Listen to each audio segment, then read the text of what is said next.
Hello everyone and welcome back to the channel. I'm It's Robbie Rhino and today's video is all about the T-72AV, which is an Era 2 heavy tank for the Eastern Alliance in the Cold War game mode, and it is the best Eastern Alliance heavy tank in Era 2. It's the top of all of them, and it's probably the only direct competitor to the FE4211 in Era 2, and it's probably the only thing that can compete with the FE4211 in terms of performance output. So I'll be telling you all about this tank. I'll show you my commander and equipment setup, and I also have 3 gameplays for you in the background which I'll talk a little bit about later on. They're all really good games and show you the kind of games that you can have if you play this tank correctly, and you can have absolutely epic games. And I've seen some people do 13 to 15k damage quite easily and quite quickly with the different ammunition choices you can choose with the T-72AV.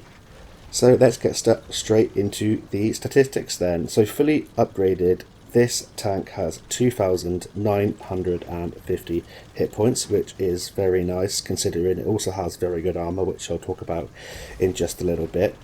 You have 450 meters view range, which is perfectly adequate, and you're able to boost that up. You're going to be brawling and you're not going to be going spotting, so that doesn't really matter too much.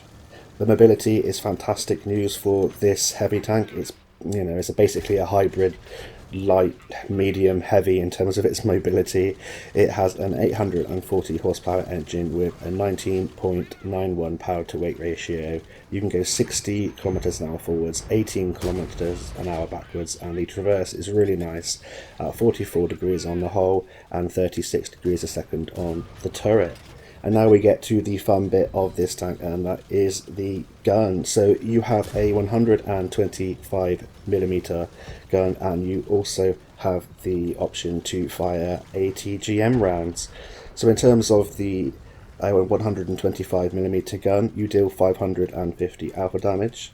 The standard penetration, which is APF STS rounds, is 408mm, and the heat rounds are 550 millimeters of penetration. Those are your premium rounds, and that's actually a really good penetration value for heat. It is quite awkward to use because of all the spaced armor and the ERA, the explosive reactive armor in Era 2, but you can make it work occasionally should you need to fire at a really strongly armored point on any of the top Era 2 heavy tanks.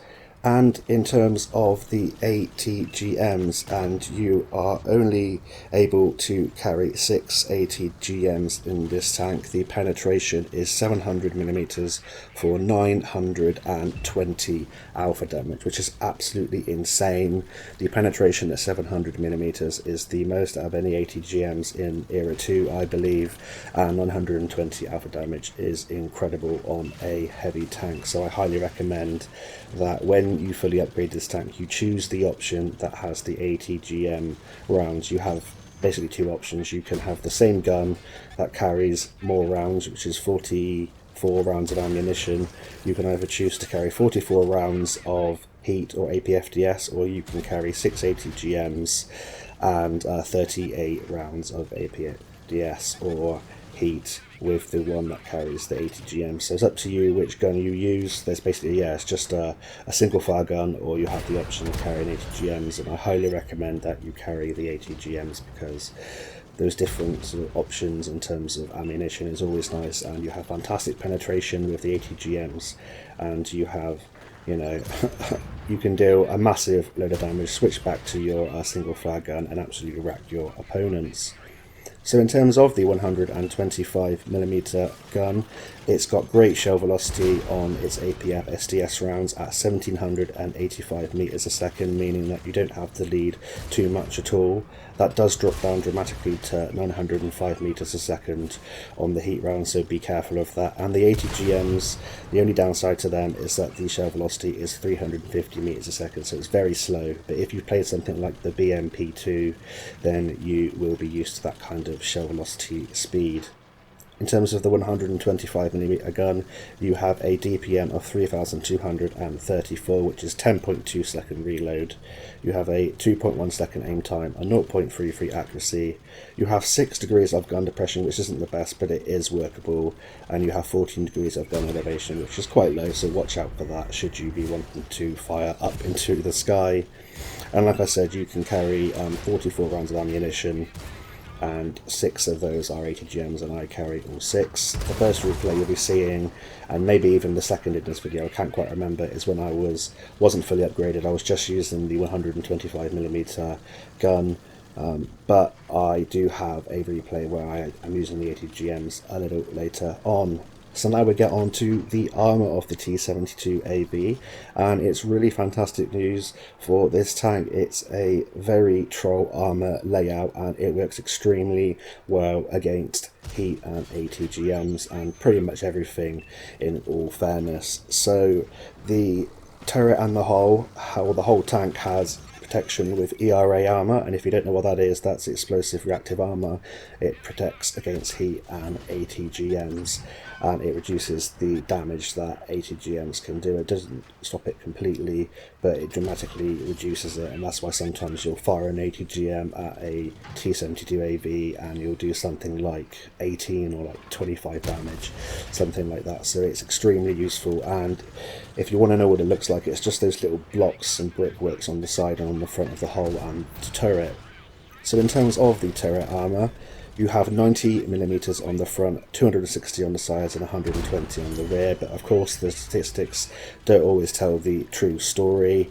You have 235mm over the top of that 90mm of like ERA and space protection, so you're adding that on to the 90mm, and with the space and the ERA armour, you're looking at over sort of 400mm of effective sort of armour angling when it's just directly looking at you, and it's going to be going up to crazy angles when you're angling or when people are firing at you from different angles. So this tank bounces a lot off its turret.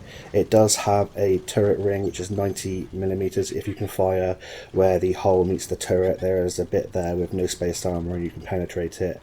It's 90mm, so you should go through with no problem. And if it's face hugging you, that kind of thing, you're going to be firing at the turret ring or the cupola, which is 150mm. Those are the two sort of best weak points apart from the lower plate. So we got onto the hull now. In terms of the upper plate, it's 105mm upper plate of base armour, but you also have two spaced armour plates on top of that which cover the whole of the hull, which are 60mm and 20mm respectively. And then you also have ERA armour all over the front of the hull in terms of like it's like patches of brickwork it looks like, and those are 15mm. On the side of the hull, it's 80mm of front side armour and 70mm of rear side armour, so there are two bands that be in the middle. The top part of that is covered in 25mm and 20mm side spaced armour plates with 15mm of ERA armour over the top of that. So it's absolutely a heat trap, an ATGM trap, and you know, even with weak penetration APF SDS rounds, you're going to be bouncing a lot of rounds off of this tank if it's angling, side scraping. And if you're firing ATGMs at this tank, you want to go for plates where there aren't spaced or ERA armour, like the cupola, the sort of rear of the tank, or onto the engine deck or something like that. Otherwise you're probably not going to penetrate with your ATGM and just do minor damage to this tank. So I hope that gives you a good overview. You'll see how much damage you can block with this tank. Sometimes it doesn't feel like it works at all, and sometimes it does in typical sort of Eastern Alliance fashion, but it's extremely useful. It's not as good hold down as the FE4-211 is, however it's got better sort of all-round armour and you've got better speed, so when you're zooming around playing like a hybrid medium heavy, you're able to bounce a lot more shots than the FE4-211 is, in my opinion, from the sides and onto the sides of the turret. So yeah, it's got a lot of space protection there against heat and ATGMs, and it does very well against weak penetration rounds. So in terms of my equipment and my commander setup down, on my equipment I run advanced loader, gun stabilizer and traction system. I run the traction system to boost my mobility and keep up with the flow of the battle and outrun even quite a few of the medium and light tanks sometimes when they're stock. advanced loader, I want to increase my DPM, and gun stabilizer because I want to get my accuracy as good as possible. And on my commander, I run Sixth Sense, Born Leader, Rapid Loading, Steady Aim, Rapid Aim, Snapshot, Run and Gun, Armour Angling, and Track Mechanics, a very typical heavy tank setup there. That brings us to the end of the first replay, where we finish MVP, pick up 5 kills, 10.2k direct damage and 1347 assistance, and that's not fully upgraded. That's a mastery badge with 1754 base experience points, and we make nearly 200,000 silver, and as you can see I'm still upgrading some of the modules, so this is what you can do even when it's stocked. So we're going to head on now into the second replay, and I'll talk you through how my commander and equipment setup have changed my statistics, and also talk you through what I'm doing in the gameplay. So we're now into the second replay of the video, and we're here on Redshire, and I'll just talk you through how my commander and equipment setup have changed the tank's statistics, and then I'll get talking about how I play this tank and talk you through what I'm doing in the gameplay in the background. So in terms of the view range, it's gone up to 488 meters. The biggest change is in terms of the mobility and the gun. So now I go 66 kilometers an hour forwards, 19.8 kilometers an hour backwards, and my traverse has improved dramatically to 48.4 on the hull and 39.1 degrees a second on the turret. In terms of my gun handling, it's improved to 1.93 seconds aim time, 0.23 accuracy, which is absolutely phenomenal, and I now have a DPM of 4,334, and that's 7.61 reload for 550 alpha damage. And you'll notice in the replay in the background, I have this tank fully upgraded in this replay. I am carrying 5 ATGMs by looks, but I think I fired one while I wasn't paying attention and I was reading off the statistics for you. But yeah, this one's a fully upgraded replay, so you're seeing how this tank performs fully upgraded. So what have I done in this battle on Redshire? Well, I've come to this mid-ridge here in the on the 5 line, and it's a very aggressive location, and I like to pick up aggressive locations in quite a few of my tanks. That's just my play style, but this tank is extremely forgiving. I think that's why it was so popular when Cold War sort of was first introduced with newer players and players that are trying Cold War, because it was so powerful and so forgiving. You could make mistakes and bounce quite a few shots, and then along came the FE4-11, and yeah, this thing is kind of similar to the FE4-11 in terms of it's extremely powerful. It's kind of almost Era 3 or bottom Era 3 level in terms of its damage output and its armor thickness and penetration, that kind of stuff, especially in ability as well. But it just about works in Era 2. This just extremely competitive. But if you're struggling taking out the FE4-11 and you haven't picked up a T-72AV, then I highly recommend you pick up this tank. It's a lot of fun, it's very powerful, and you can play it like a sort of hybrid medium heavy. So take up aggressive locations, you can still spot out with enough view range, and of course with true vision you don't even need to spot if you're using your eyes on the ridgeline. And here on Redshire, I've come to this 5 line on this mid-ridge. I know I can go forwards or backwards to get out of harm's way should I need to, onto different ridge lines. I'm not bothered about turning for that light tank because I want to keep the thickest part of my armour towards these heavies that might turn around and shoot me, but nothing seems to be targeting me, and that's what I found with this tank, is that a lot of people just don't focus you, especially solo players. Platoons might try and take you out if they're trying to take out the more dangerous targets, but solo players sometimes don't try and take you out, especially newer players, because they want to penetrate things that they know they can penetrate, like tank destroyers, medium tanks and light tanks, so they sometimes avoid you completely, and that gives you sort of free reign to bully all of the lightly armoured tanks. But I would recommend, obviously shooting what you can, but if you see an FE4-11 like now on a ridgeline, take out that tank as quick as possible, because that is your sort of direct competitor in terms of how much damage you can do. And we tracked that FE4-11 a couple of times on that ridge line, put a couple of shots in, and I was hoping that my teammates would finish him off. But now we're going to come over and flank this other FE4-11, and you can see with the penetration, no problem penetrating this FE4-11 from the side, and with the shell velocity, auto-aiming at short to mid ranges works fairly well, as I miss a shot. That's just typical, but it usually works. And obviously if something's circling you, you, then free aim, and if you're leading targets in the distance, that shell velocity of 1785 meters a second will serve you really well, and you can absolutely bully stock tanks that aren't sort of top of era 2, and you can absolutely dominate in games. And we've got a shot in the move there into the FE4-11, and you can relocate so easily, and that's what I try and do with the T-72AV. I just try and reload as quick as possible to where the damage is, and try and keep a few hit points for the end so I can go in aggressively. And you're seeing that I'm bouncing things left, right and centre. I think an ATGM hit the rear of me there, hit the rear of my turret, where there's some spaced armour or some ERA armour and damage, and now I'm taking on two FE4-11s, just face hugging, hoping they shoot the front of my tank, because they don't have heat rounds to go through my cupola, and they might not know about the turret ring weak point. And that's it for that replay. That's another victory in the T-72AV, where we finish in second place, picking up just over 200,000 silver. That's a first class there for 4.1k direct damage, 9.7k direct damage, I said, so I was reading the MVP there, 1386 assistance, and yeah, an all-round good game. We blocked 440, but a lot of the shots that you absorb won't be counted into the blocked damage total, so you can absorb thousands of damage and it won't show on the screen at the end. So now we're going to hop on into the third and final replay, and I'll talk you through what's going on. So we're now into the third and final replay, and we are here on Fisherman's Bay, and the mobility of the T-72AV will allow me to get to the mid-ridge again, get to an aggressive location, spot out any tanks that have pushed forwards rapidly, and I should be able to dish out some good damage at the start of this battle.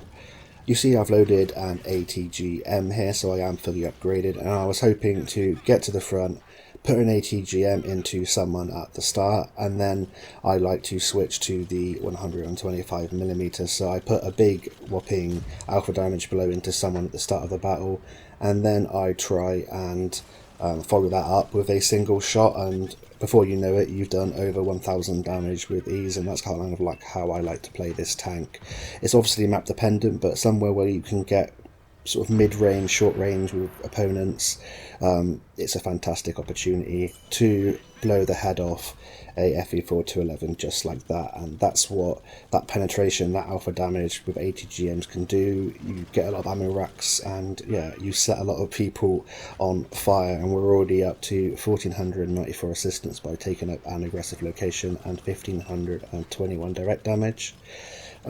As with any tank, especially tank destroyers like tanks, use foliage to try and stay hidden, but that's the same for tanks in general. You've got to try and stay hidden where you can. True vision, you're always obviously visible, but I'm trying to stay unspotted so people aren't shooting me like tank destroyers that might be camping on the one line. So I'm trying to get shots into the Centurion 9, but it's a little bit hectic down there, and we miss our shot, and then we miss our second shot, and I got a bit annoyed there, but we're still picking up assistance because we're taking up this aggressive location.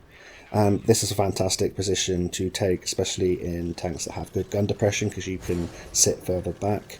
Tanks with good view range, because you can spot out at the start of the battle at tanks that are moving across the south towards the southwestern corner. And it's got lots of hard cover here, like the buildings that you can sit up against if you're in World War II mode. You can hide from artillery, but in Cold War you can hide from all those tanks that are sniping, light tanks that might be spotting you that have excellent camo. And you'll have all this foliage to sort of try and miss people's get people to miss their shots, I should say. And yeah, we're already up to 4.1k assistance and 2k direct damage, and this is the kind of thing that you can do when you play this thing aggressively.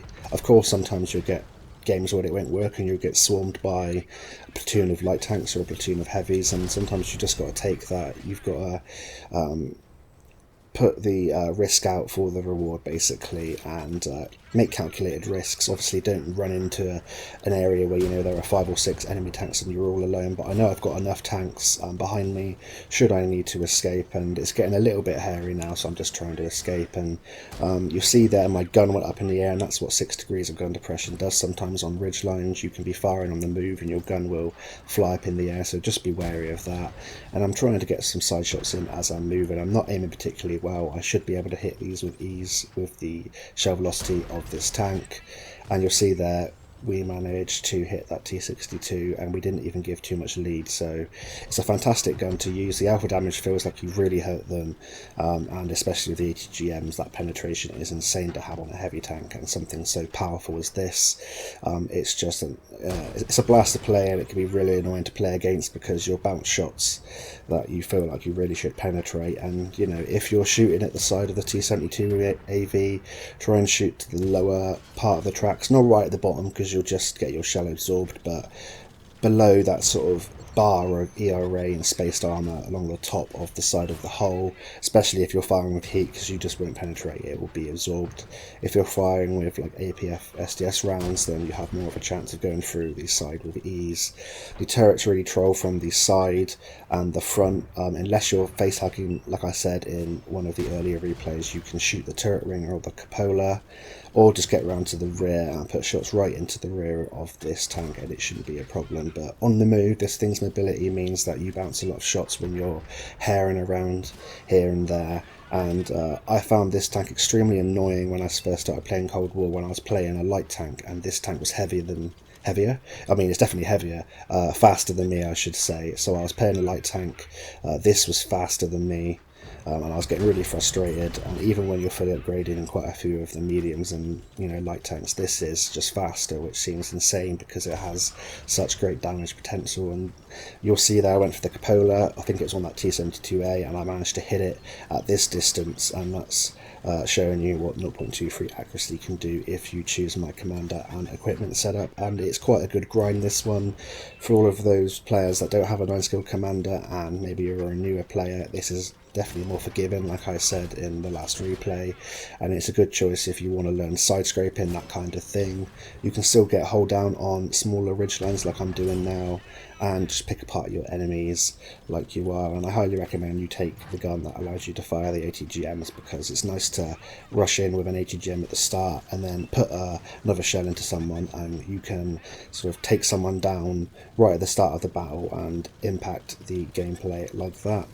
So in terms of the gameplay in the background here, you'll see it's now 5 against 5. It's a very close battle, and I'm coming in now to fire a shot into this FE4-11. I did auto aim there at close quarters. I should have penetrated that, but I managed to fire my shot right up into the side of the turret and bounce off that thing's amazing turret. But I'm loading an ATGM with fantastic penetration, and I'm just hoping to finish this FE4-11 off. I might not have finished him off when he was on 570, but there was no need for that ATGM right at the end there because he was taken down, so probably a bad play by me there. But I just wanted to make sure I was able to take out that FE4-11 in one blow, and I'm loading another ATGM now. I don't use them an awful lot. I use them at the start of the battle and at the end of the battle to boost my damage and take out tanks that are sort of around about 900 or 800 to 1000 health. And sometimes you do ammo rack tanks like you saw me do at the start of this battle. So now I'm going to fire a shot through the smoke there. As you know, smoke will mean that my ATGM will just fly off into the distance and I can't guide it anymore, which is why it's very powerful for light tanks. And I slept on that for a bit too long and I didn't use it, but now I'm in a good position. We are up by 2 tanks and I'm able to go through the turret of that T-62 with this penetration no problem. As you can see, I use combat rations, and that's to improve my DPM, gun handling, view range and all of that good stuff. And now we're going to come in, we're going to track the FE4-11 in place so that I have the rear of his tank and we get all of that juicy assistance from anyone that is shooting him. And I shoot there at the side, but it's slightly angled and I shot at a bit of the spaced armour and it bounced. And now I've noticed there's a full health FE4-11. At the end of this battle I want to push my damage total up even more. I've still got 1994 hit points, so it'll take that FE4-11 multiple rounds to take me out. I'm not going to go in all by myself just yet. I'm going to allow my tanks to sort of come up behind me and follow, but this one's coming out in the open. Now's my chance to fire a shell into the side of that FE4-11, aim towards the rear of the hull where the engine is, set him on fire, and we take our damage total up to 8.3k direct and just over 5,500 assistance. We finish MVP with 5 kills, make over 209,000 silver. and get the mastery badge. And another great game in this tank, I highly recommend it. It's very forgiving, very good for a newer player. You can side scrape well, you'll bounce a lot of shells, you can make a few mistakes and still live to tell the tale, and you can have epic games when you have more skills on your commander, you choose the right equipment, and you get better at the game and learn all of the intricacies of the game. So I hope you enjoyed this review. Thank you all so much for watching. Until next time, I'll see you on the battlefield, and bye for now.